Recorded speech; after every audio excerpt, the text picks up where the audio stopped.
Hello students, welcome to our online classes. In today's session, we are going to discuss about joint stock company. Let us know what do you mean by joint stock company. Joint stock company means a voluntary association of persons formed to undertake some big business activities. If you see in our previous types of business like sole proprietor, partnership, joint Hindu family, what happened? We have a very limited resources, right? So by that, an individual cannot invest more money.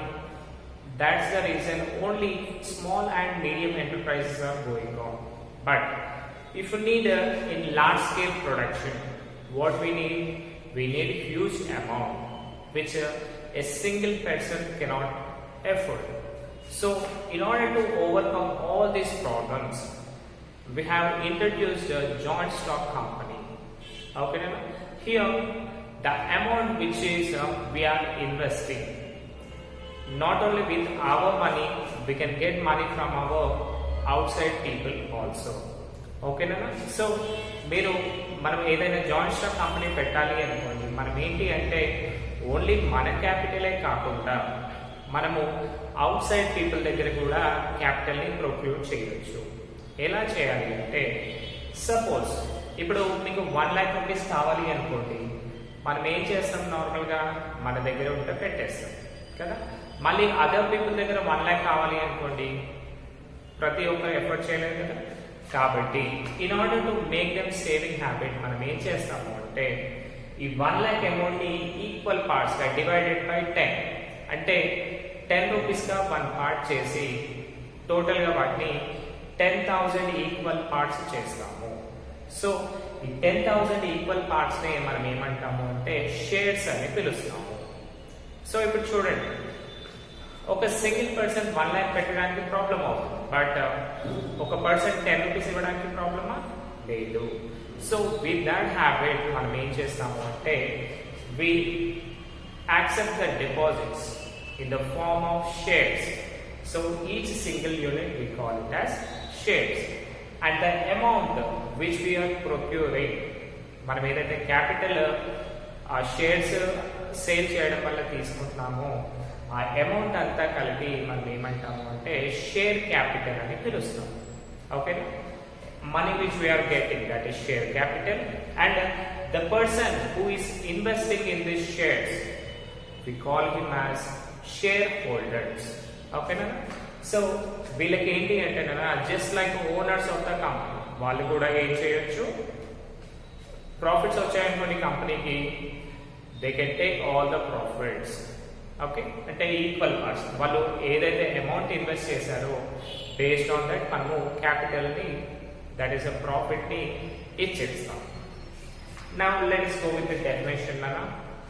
LH honey, LH honey ఏం చెప్పాడు అంటే, joint stock company is a voluntary association of individuals for profit and having the capital divided into transferable shares, the owners of which conditions of the members.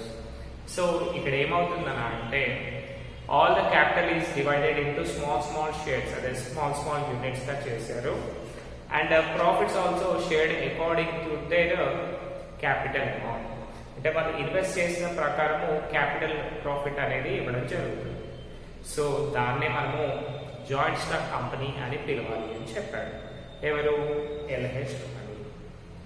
నా if you see normally మనకి previous గా చూసుకుంటే companies act 1956 ఉండేది, but by making some new changes మనకి ఇప్పుడు presently 2018 అని వచ్చిందన్న.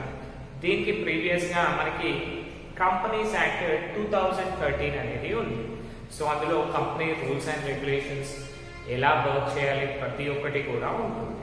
So in this according to companies act 2013 total గా మనం అందులో చూసామనుకోండి, it consist 29 chapters, 470 sections, 7 schedules and 95 clauses are there. And presently the Amendment Act has been made on 2nd November 2018. అంటే ఇక్కడ ఏమైందన్నా ఫస్ట్ కంపెనీస్ యాక్ట్ 2013 ఉంటే next అది 2018కి change చేయడం జరిగింది. అంటే న్యూ అమెండ్మెంట్స్ చేంజెస్ చేస్తాం కదా, వాటిని ఎప్పుడు చేసాము 2nd November 2018 రోజు న్యూ అమెండ్మెంట్స్ చేసాము. Let us go with the first point అలా an artificial person created by law. So ఈ జాయింట్ స్టాక్ కంపెనీ ఎలా ఉంటుంది అంటే it is an artificial person.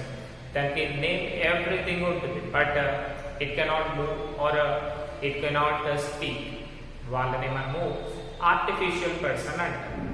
Suppose robot చూసాం అనుకోండి, అదేం చేస్తుందన్నా according to our commands work చేస్తుంది, బట్ దానికంటే సపరేట్ నేమ్ ఉంటుంది కదా. అలాగే ఇక్కడ కూడా వీళ్ళు ఏంటి అంటే ఈ జాయింట్ స్టాక్ కంపెనీ అనేది ఇంటాంజిబుల్ అసెట్, అంటే మనము వాటిని చూడలేము, ఇంటాంజిబుల్ పర్సన్. ఇప్పుడు చూడండి ఎగ్జాంపుల్ SBI బ్యాంక్ ఉంది కదా, బ్యాంక్ అనేది సపరేట్ అండ్ అందులో వర్క్ చేసే వాళ్ళు సపరేట్ కదా. కానీ మనం ఏం చేస్తాము, ఎప్పుడైనా బ్యాంక్ వెళ్ళామనుకోండి వీఆర్ గోయింగ్ ఫర్ బ్యాంక్ అని చెప్తాం కదా, కానీ యాక్చువల్గా బ్యాంక్ వర్క్ చేస్తుందా లేదు, అందులో ఉండే ఎంప్లాయీస్ వర్క్ చేస్తున్నారు. దట్ ఈస్ ఈ జాయింట్ స్టాక్ కంపెనీస్ అంటే ఇవే అన్నమాట. వాటికంటూ సపరేట్ నేమ్స్ ఉంటాయి, బట్ అవి వర్క్ చేయకుండా మనతో వర్క్ చేయిస్తూ ఉంటాయి. సో దాన్నే ఆర్టిఫిషియల్ పర్సన్ అంటారు. Next separate legal entity. Okay, separate legal entity. So first entity means identity. So ఇప్పుడు చూడండి, కంపెనీలో చూసుకున్నాం అనుకోండి, అది different from employees, that is owners, and the business, because owners are different from the company. ఇప్పుడు మనం already చెప్పుకున్నాం Tata, Reliance, SBI, Indian oil corporation, ONGC, ఇవన్నీ కూడా జాయింట్ స్టాక్ కంపెనీస్. బట్ అందులో మనం వర్క్ చేస్తున్నామా లేదు. అంటే ఇప్పుడు మనం ఏదైనా చేయాలి అనుకోండి, ఇప్పుడు మీరు SBI బ్యాంక్ వెళ్ళారు, అక్కడ ఏమవుతుందన్నా SBI స్టాంప్ వేస్తారు, బికాస్ SBI బ్యాంక్ మీతో సైన్ చేయించలేదు కదా. అంటే ఇక్కడ ఏమవుతుంది, owners are different and bank name is different. అంటే company separate and person separate, కాబట్టి దీన్నే మనము సపరేట్ లీగల్ ఎంటిటీ అని పిలుస్తున్నాము. నా let us discuss about third one వచ్చేసి ఫార్మేషన్. ఈ ఫార్మేషన్ లో చూసుకున్నాను అనుకోండి, how this joint stock companies are form. Generally ఈ ఫార్మేషన్ లో చూసుకుంటే ఒక గ్రూప్ ఆఫ్ పీపుల్ ఉంటారు. వాళ్ళు ఏం చేస్తారు అంటే ఇనిషియేషన్ తీసుకొని ఆ కంపెనీని స్టార్ట్ చేస్తారు. వాళ్ళని మనము ప్రమోటర్స్ అని పిలుస్తాము. ఓకేనా. సో వీళ్ళు ఏం చేస్తారు, in order to form the company, SBI bank కానివ్వండి, టాటా కంపెనీ కానివ్వండి, రిలయన్స్ కంపెనీ కానివ్వండి, అవి ఓన్గా ఎగ్జిస్ట్ అయినవి కావు. అంటే ఇప్పుడు టాటా చూసామనుకోండి, రతన్ టాటా ఉన్నాడు కదా, వాళ్ళ ఫ్యామిలీ మెంబర్స్ స్టార్ట్ చేశారు. సో ఈ గ్రూప్ ఆఫ్ ప్రమోటర్స్ ఎవరైతే ఇనిషియేషన్ తీసుకున్నారో వాళ్ళు ఏం చేస్తారు, ఆల్ ద రిక్వైర్డ్ డాక్యుమెంట్స్ వాళ్ళు అవన్నీ కూడా ప్రొక్యూర్ చేసి ఆ కంపెనీని ఎగ్జిస్టెన్స్ ఇన్ ద లాస్, అంటే according to the books of laws, according to the eyes of laws వాళ్ళని ఆ కంపెనీని ఎస్టాబ్లిష్ చేస్తారు. ఆఫ్టర్ దట్ ఆ కంపెనీ దాని వర్క్ అది చేసేస్తుంది. Next one common seal as a substitute of signature. So ఇప్పుడు చూడండి, సోల్ ప్రొప్రైటర్ కానీ పార్ట్నర్షిప్ కానీ వాళ్ళేంటి, owners of the business live person, human beings కాబట్టి వాళ్ళు సైన్ చేస్తారు, డీలింగ్స్ అనేవి మాట్లాడతారు. బట్ వేరేస్ ఇప్పుడు SBI బ్యాంక్ అనుకోండి, టాటా కంపెనీ అనుకోండి, అవి మాట్లాడతాయా మనతో? లేదు, జస్ట్ ఓన్లీ నేమ్ మాత్రమే ఉంటుంది. సో ఇక్కడ ఏం కావాలన్నా వాళ్ళని బేస్ చేసుకొని ఒక ఆథరైజ్డ్ పర్సన్ని తీసుకుంటాం. అంటే ఆ టోటల్ మేనేజ్ చేయడానికి ఒక ఆథరైజ్డ్ పర్సన్ ఉంటాడు, వాళ్ళనే మనము సెక్రటరీ అని పిలుస్తాం. సో చీఫ్ సెక్రటరీ ఎవరైతే ఉంటారో వాళ్ళే ఏం చేస్తారన్నా సైన్ చేస్తారు. And at the same time ఆ జాయింట్ స్టాక్ కంపెనీకి సంబంధించిన సీల్ ఎవ్రీథింగ్ కూడా వాళ్ళే చూసుకుంటారు. అంటే ఓన్లీ వాళ్ళు మాత్రమే సైన్ చేయాలి అండ్ స్టాంప్ కూడా వాళ్ళే వేయాలి. then only it exists in the laws. అంటే ఏంటి, అది యాక్సెప్టబుల్ కావాలి అంటే కంపల్సరీ సెక్రటరీ సైన్ అనేది ఉండాలి. Next, perpetual existence. సో ఇప్పుడు చూడండి అన్న, నార్మల్గా మనము పార్ట్నర్షిప్ బిజినెస్ చూసినా కానివ్వండి, లేదంటే సోల్ ప్రొప్రైటర్ కానివ్వండి, ఇక్కడ ఏమవుతుంది, విత్ పార్ట్నర్స్ డిసల్యూషన్ కావచ్చు, డెత్ కావచ్చు, ఏమవుతుంది, మనము కంపెనీని క్లోజ్ చేయాల్సి వస్తుంది కదా. బట్ వేరే ఇక్కడ జాయింట్ స్టాక్ కంపెనీ చూడండి, మనం ఏం చేస్తాము, 1 lakh 2 lakhs షేర్ హోల్డర్స్ ఉంటారు మన కంపెనీలో. అందులో 1 person ఎక్స్పైర్ అయ్యాడు అనుకోండి, మనకి ఏమైనా ప్రాబ్లం ఉందా, లేదు. అంటే మీరేంటన్నా, అకార్డింగ్ టు ద లా మీరు వాంటెడ్ గా డిసల్యూషన్ చేస్తే మాత్రమే మన బిజినెస్ అనేది క్లోజ్ అవుతుంది. In case it continues for ever and ever. Example Indian oil corporation చూడండి, ప్రీవియస్లీ స్టార్ట్ చేసిన వాళ్ళు ఉన్నారా ఇప్పుడు, లేరు, but it goes on. LIC చూడండి అలా, టాటా చూడండి, రిలయన్స్ చూడండి, ఇవన్నీ కూడా ఏంటన్నా, ఇప్పుడు రిలయన్స్ వచ్చేసి ధీరుభాయ్ అంబానీ స్టార్ట్ చేశారు, అతను లేరు, బట్ వేరే వాళ్ళు చూస్తున్నారు కదా. సో అలాగే నెక్స్ట్ ఆ ఇన్వెస్టర్స్ కూడా మాక్సిమం ఇన్వెస్టర్స్ అలాగే లేకపోవచ్చు, కానీ ఆ షేర్స్ ఏవైతే ఉన్నాయో వేరే వాళ్ళు తీసేసుకుంటారు కదా. అంటే we can transfer the shares, by that thing the companies will be alive. అంటే ఎప్పటికీ కూడా అది రన్నింగ్ లోనే ఉంటుంది. ఒక 1 partner 2 partner share holders expire కావడం వల్ల దానికి ఎలాంటి ప్రాబ్లం అనేది ఉండదు. Next, limited liability of members.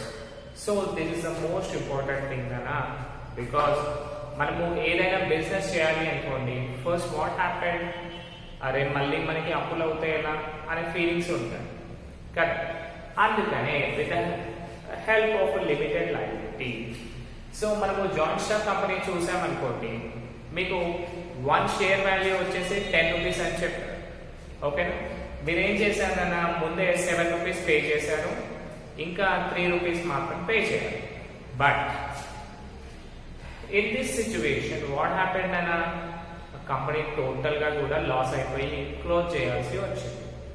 So అలాంటి టైంలో అంటే 10 rupees వర్త్ మీరు కదా, ఒక 15 rupees లాస్ వచ్చింది అని, బట్ మీరేంటన్నా 7 పే చేశారు, అంటే only you are liable to pay 3 rupees ఉంది.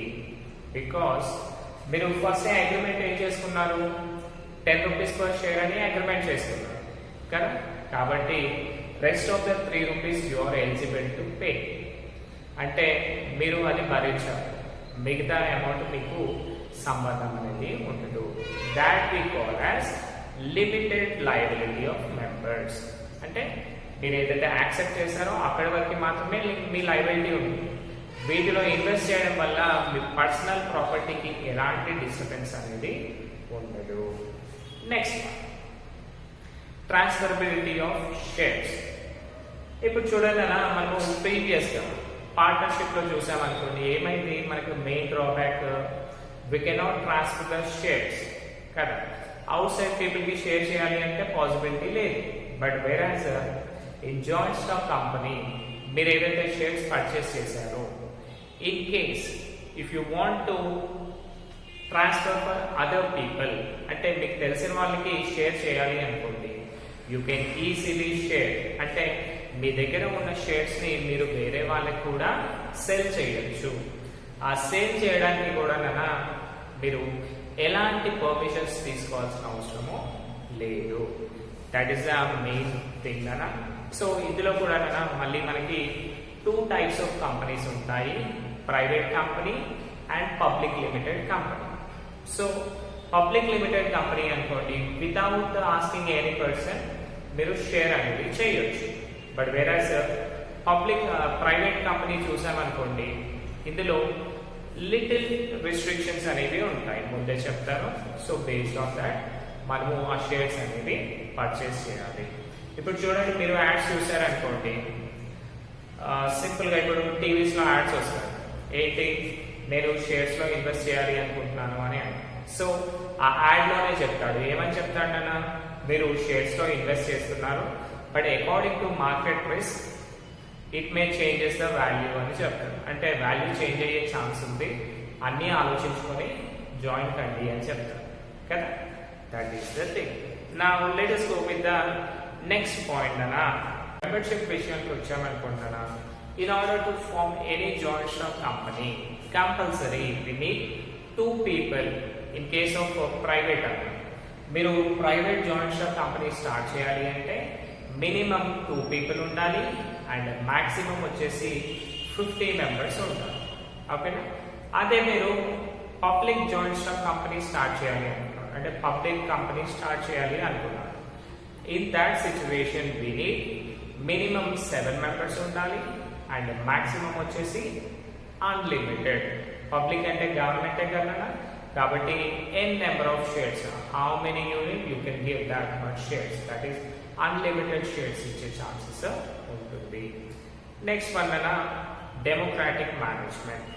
So already you know democracy. Democracy means rule by the people. అలాగే ఇప్పుడు చూడండి, మనము జాయింట్ స్టాక్ కంపెనీలో చూసామనుకోండి, ఇక్కడ కూడా enjoy the democracy. Means share holders ఎవరైతే ఇన్వెస్ట్ చేస్తున్నారో వాళ్ళందరినీ కూడా మనము ఏమంటాము, ఓనర్స్ ఆఫ్ ద కంపెనీ అని పిలుస్తాం. So if you have some specific quota of shares, అంటే స్పెసిఫిక్ పర్సంటేజ్ ఆఫ్ షేర్స్ ఉన్నాయనుకోండి, then you can also be one of the member of that organization, that is a director of that organization.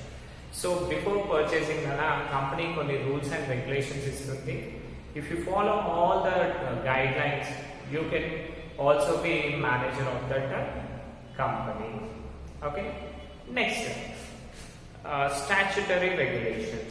Ante ee statutory regulations lo nana, in order to protect its customers, ఇది joint stock company ఏం చేస్తుంది, public దగ్గర నుంచి డబ్బులు తీసుకుంటుంది కదా. So in order to protect the public interest, what government is doing, this protecting each and every shareholder in the form of strict rules. So strict rules according to the companies act. ఈ companies act లో strict rules పెట్టడం వల్ల ఏమవుతుందన్నా, వాళ్ళు strict regulations follow అవుతారు and only good companies will get the shareholders offers kada. And last one na women director. So previous ga chusam anukondi, companies act 1956 chusam anukondi, anybody can be a member of that is a director of the company. But present ga em chesaru ante, in order to give interest, that is in order to make a protection of the interest వాళ్ళకి కూడా ఉండాలి కాబట్టి companies act 2013 అప్పటి నుంచి ఏం చేశారు అంటే compulsory 1% should be the women అని చెప్పారు. అంటే కంపల్సరీ 1 ఉమెన్ డైరెక్టర్ ఉండాలి అని చెప్పారు. So that we can promote the interest and we can encourage the women to come in to entrepreneurship కదా. Right, this is our class for today. Hope you all understood. If you would like my video, like, share and subscribe. Thank you.